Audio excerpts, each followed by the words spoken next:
En 1914, a su vuelta de París, Manuel de Falla, en una conversación que tuvo con un periodista que se llamaba Martín Caballero, le dice, entre otras cosas, la frase es literal, que había estrenado, antes de irse de España para París, dice, había estrenado media docena de zarzuelas de cuyo nombre no quiero ni siquiera acordarme. Estas zarzuelas eran zarzuelas en un acto, lo que se llama género chico, para distinguir del género grande, que son las zarzuelas en 3 actos. Pues eran zarzuelas de género chico, la primera de las cuales se llamaba Los amores de la Inés, que es de 1906, y que se la estrenaron nada menos que Loreto Prado y Enrique Chicote. Y además tuvo una buena acogida, o sea que Falla podía haber hecho carrera trabajando en esa dirección, pero Falla, como muchos compositores de su misma generación, detestaban la zarzuela y en particular pues la zarzuela breve, el género chico, en fin, cosas del tiempo. El caso es que Falla, en cuanto pudo, pues abandonó esa dirección o esa manera de trabajar y en cuanto pudo se marchó a Francia. En todo caso, La vida breve es la 35ª de sus obras contando piezas de piano, en fin, de acuerdo con el catálogo de Antonio Gallego, que se publicó en 1987, que es cronológico, pues es la 35ª de sus obras. El catálogo recoge 102, me parece, 102 títulos, cogiendo naturalmente tanto las obras que se conservan como las que se sabe que escribió, pero que se han perdido. En total hay 102 títulos y este es el 35º. Entonces, Jaime Paiza, fue amigo del compositor, tiene un libro en que habla de Falla, cita conversaciones con él y concretamente, hablando de La vida breve, Paiza dice que Falla, dice literalmente que La vida breve es mi primera obra definitiva. Teniendo en cuenta que tenía 34 antes, pues es significativo que afirme esto, ¿no? Y luego,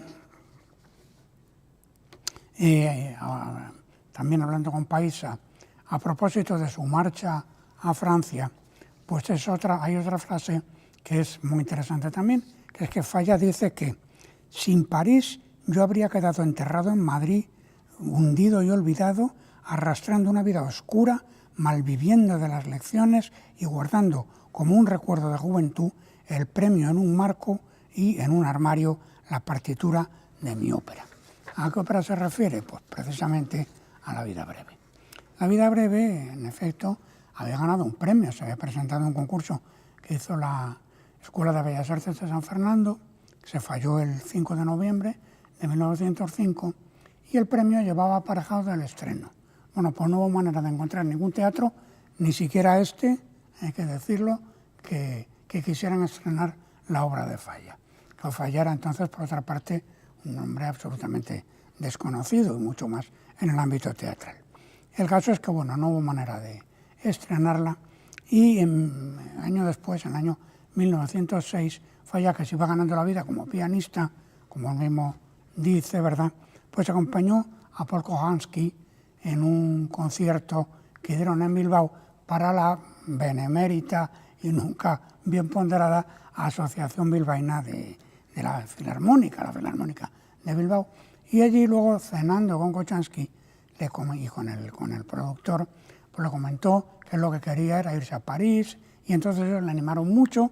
Total, que Falla efectivamente emprendió el viaje, se fue en 1907 a París, pasó muchas penalidades hasta que consiguió encontrar acomodo, en fin, en el libro de Paiza se cuenta esto con mucho detalle y parece ser que gracias a Isaac Albéniz entró en contacto con Paul Millet y Paul Millet fue una figura decisiva en la carrera de esta ópera, de La vida breve, porque Paul Millet había sido libretista, por ejemplo, de la Hérodiade de Massenet, pero es el que, bueno, era en este momento el tesorero de la Sociedad de Autores y es el que la presentó a Masséchich, al editor, y bueno, pues fue en último extremo quien le ayudó a estrenar la obra.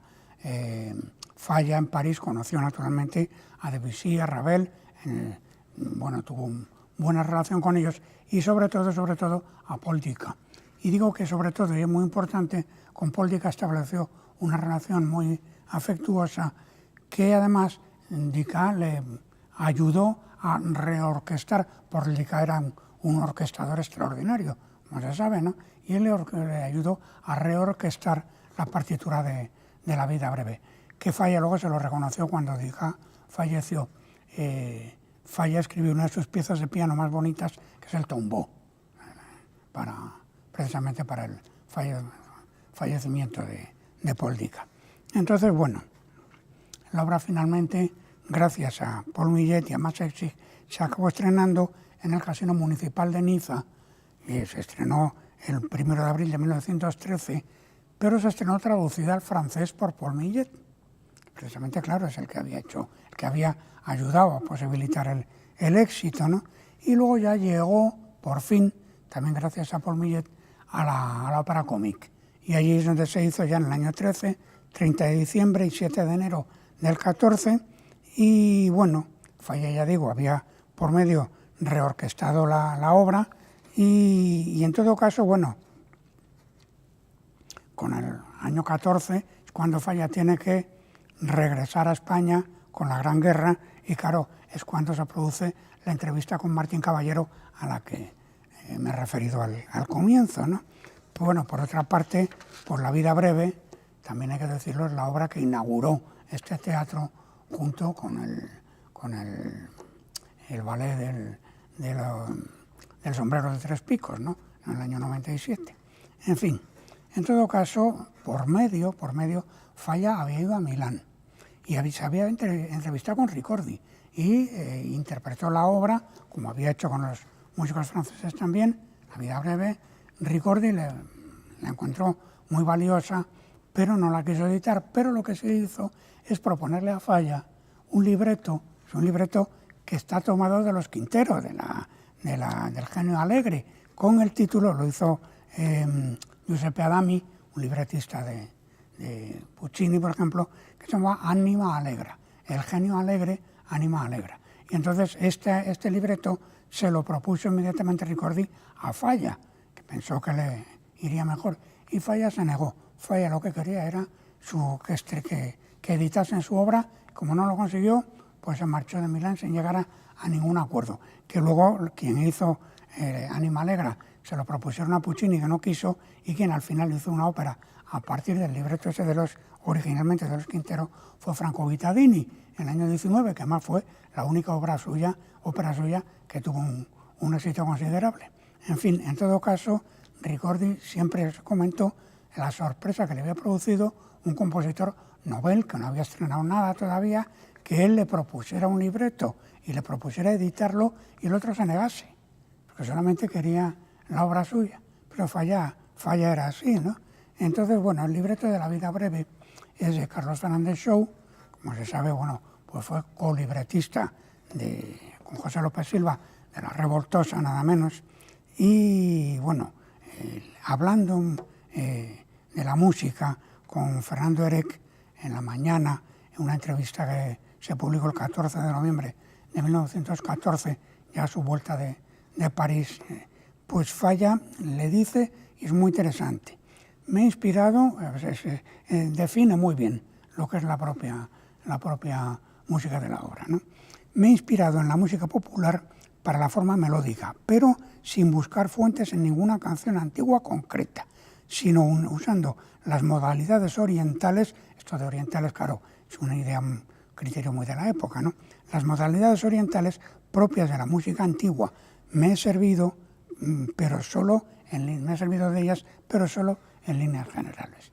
Esas modalidades, claro, son el modo dórico, el modo de re, el modo frigio, el de mi, y sobre todo, el modo lidio, que es el modo de fa, que ahora tiene un trítono y que es el característico de la música flamenca. O sea que, claro, si la obra suena a español, efectivamente, no porque cite música española, sino porque usa, como muy bien dice Falla, modalidades, escalas, que muchas de ellas están enlazadas con la música popular española realmente, ¿no?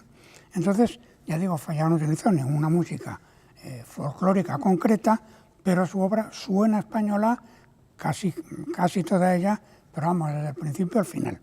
Curiosamente, la partitura de La vida breve no tiene armadura de clave. Empieza en sol menor, pero el si bemol y el mi bemol, que tendrían que estar en la clave, aparecen como alteraciones accidentales.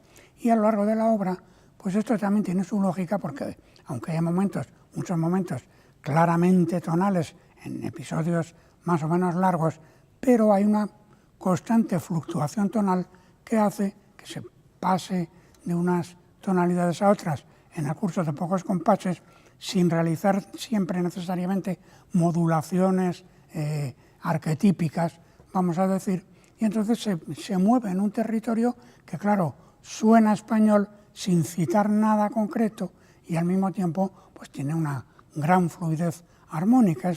En fin, es una de las grandísimas habilidades que demuestra Falla en esta magnífica partitura, ¿no? Entonces la obra, por otra parte, admite una lectura tonal, comienza en el acto primero, comienza, ya digo, en sol menor, pero sin armadura de clave, acaba en re mayor, y el acto segundo comienza en mi mayor y acaba en re menor. Entonces, claro, hay un paso del sol inicial al re final, de quinta, que es perfectamente, digamos, estructuralmente, a gran escala del total, digamos, de la armonía total, pues es perfectamente comprensible desde una perspectiva armónica, digamos tradicional, ¿no? Entonces, bueno, eso sí, hay influencias veristas importantes. El dúo entre ellos dos, pues es clarísimamente, ahí hay una influencia verista fuerte. Se ha señalado a León Cavallo, bueno, no está mal visto, y incluso en el comienzo de la danza española del segundo acto, o la segunda parte de la obra, famosísima, que más ha hecho carrera como una pieza orquestal independiente, que es una belleza. Hay una cita, o casi cita, nada menos que de Tristán, un salto ascendente, no de sexta, pero sí de quinta, y luego 2 pasos descendentes de semitono. Hay un momento que suena casi a Tristán, es un detalle muy significativo y muy inteligente por parte de Falla, ¿no? Entonces, bueno, el segundo protagonista de la noche, que es Jesús Torres, en esta sesión, su obra, ¿verdad?, pues Tejas Verdes. Pues Jesús Torres es una figura verdaderamente prominente entre los compositores españoles que frisan ahora con los 50 años. Entonces, bueno, zaragozano, aprendió violín con un pariente suyo, pero se trasladó enseguida a Madrid, y en Madrid pues, ha estudiado en el Conservatorio Superior y bueno, luego se ha establecido en Madrid, donde vive ya desde hace mucho tiempo, ¿no? Y luego, bueno, hizo cursos de análisis con Luis de Pablo, un curso de composición con el inolvidable, desdichadamente desaparecido Francisco Guerrero, y su primera obra la compuso en el año 91, con 27 años, y se llama Víspera de mí. Víspera de mí es una pieza para voz y instrumentos, ¿no? Y se basa pues, en Vicente, en el poema del mismo título de Vicente Aleixandre. Luego, bueno, Jesús Torres ganó muchos premios, ha sido premio de la Sociedad de Autores, premio Gaudeamus, que el premio Gaudeamus es uno de los más prestigiosos mundiales, vamos, el Premio Nacional de Música del año 2012, premio Reina Sofía y muchos más, ¿no? Y bueno, desde su primera obra, desde esa Víspera de mí, siempre ha manifestado un gran interés por la música para voz, por la música cantada. Y además, su tendencia es la escritura, no la escritura fonemática, aquella característica de los años 60, sino por lo contrario, una escritura muchas veces muy silábica, buscando sobre todo que se entienda bien el texto poético. En eso tiene una gran semejanza con Luis de Pablo, que es otro elemento característico de su música vocal. Entonces, bueno, tiene ahora mismo su catálogo, anda por las 130 y tantas composiciones, 40 de esas obras son de tipo vocal, y claro, pues lógicamente ese interés por la música vocal ha desembocado en la escritura de óperas. Esta es la segunda, su primera obra se llama Tránsito, que bueno, es sobre un texto homónimo de Max Aub, y esta segunda, bueno, si la primera pues se estrenó auspiciada por este teatro en las naves del antiguo matadero. Esta es un encargo directo del Teatro Real y está hecho pues, a partir de la obra homónima de Fermín Cabal, de Tejas Verdes. Entonces, en 1914 hay un tratadista y compositor alemán que se llamó Edgar Istel, que por cierto estuvo aquí en Madrid en el año 20. Estuvo en una asociación de los autores y editores europeos y él venía en representación de Alemania. Bueno, pues Edgar Istel publicó un libro en el año 14 que se llama Estructura y efecto de los libretos de ópera, Aufbau und Wirkung den Operbuches. Entonces ahí acuñó un término concreto que es lo que él llamó literatura ópera, ópera literaria.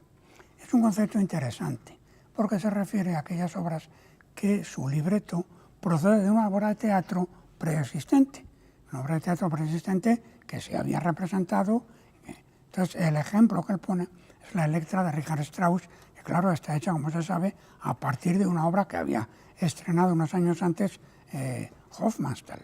Entonces, las dos óperas, en un cierto grado, las dos óperas de Jesús Torres podrían incluirse dentro de esta rúbrica planteada por Edgar Istel, en el sentido de que Tránsito se basa en una obra de teatro de Max Aub, que bueno, todo el texto está tomado de allí y sigue más o menos el propio orden, y esta, Tejas Verdes, pues naturalmente otro texto teatral de Fermín Cabal, que está reducido, que está en parte reescrito con la colaboración del propio dramaturgo, pero en cierta medida las dos obras pueden unirse a la rúbrica introducida por Edgar Istel. Son óperas literarias, ¿no?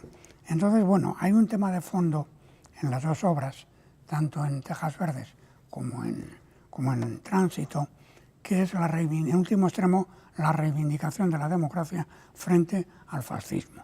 Entonces, esto está clarísimo en las dos obras.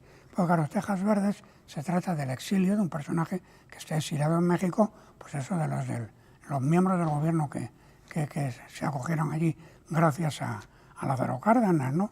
Entonces es un personaje que está viviendo en México, que tiene una relación con una mujer en México, pero que al mismo tiempo también existe la relación con la mujer que se ha quedado en España. En esa ambigüedad reposa la obra, es una obra, el texto es magnífico y la obra de Torres pues exactamente igual.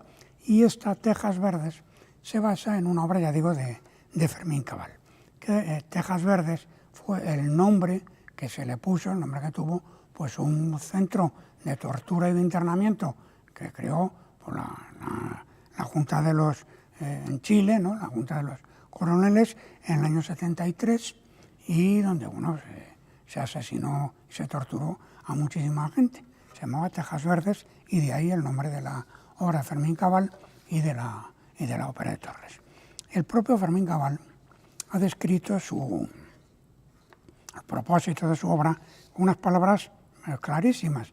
Dice Fermín Cabal que la dictadura chilena generó una enorme masa de información y testimonios que desbordaban el género documental para dirigirse a la memoria, a la literatura e incluso a la lírica.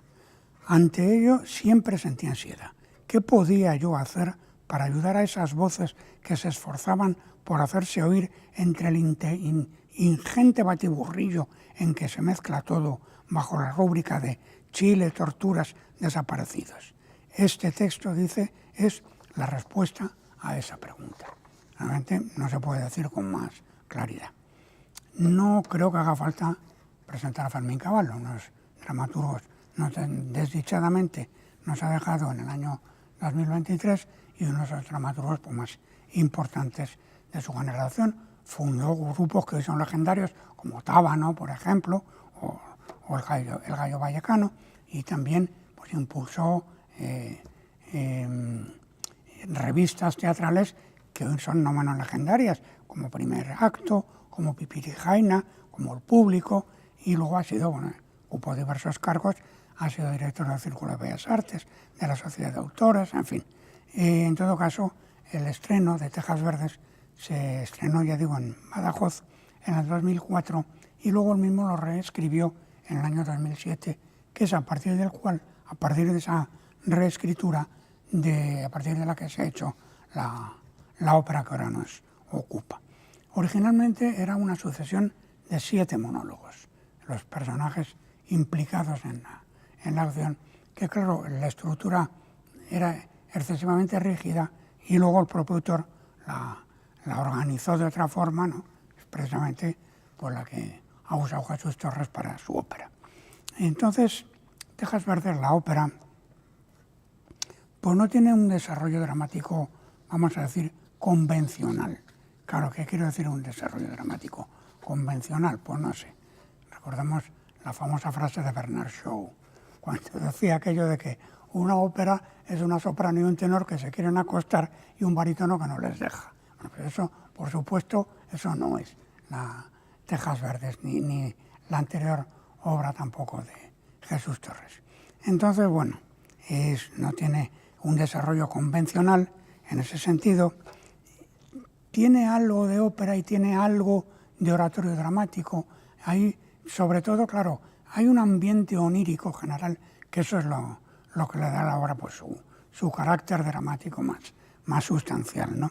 Entonces, sucesión de escenas, hay unas que no tienen un orden cronológico preciso, que la protagonista, que se llama Colorina por el pájaro, el petirrojo, que en muchos sitios se le llama Colorín, pues es el personaje, se llama Colorina ha muerto antes de empezar la ópera. Sin embargo, interviene y luego, claro, hay un coro, bueno, con un conjunto de voces femeninas que está fuera de campo y lo que hace es expresar los pensamientos de Colorina. El trabajo argumental y musical es una gran sutileza, una gran belleza, ¿no?